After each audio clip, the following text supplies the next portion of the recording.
કારેલા બનાવવાના છે આજે, તો તેના માટે મસાલો રેડી કર્યો છે. ચવાણું ખાંડેલું છે, ગાંઠિયા છે અને સ્વાદ અનુસાર બધો મસાલો છે. ધાણા જીરું પાવડર, લાલ મરચું પાવડર, હળદર, ખાંડ, સ્વાદ અનુસાર મીઠું અને લીંબુ નાખેલું છે. હવે રેડી થઈ ગયો છે આપણો મસાલો અને કારેલા રેડી જ છે, બાફેલા જ છે. તો હવે આપણે એને ભરશું. બોઇલ કરેલા છે.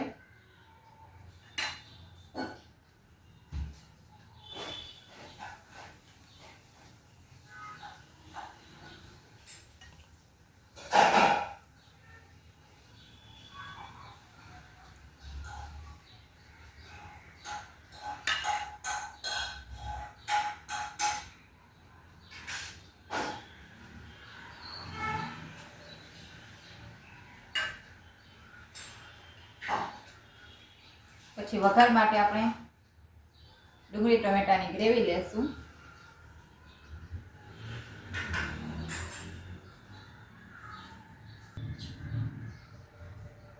કારેલા રેડી થઈ ગયા છે. હવે આપણે ભરીને મરચાં બનાવશું.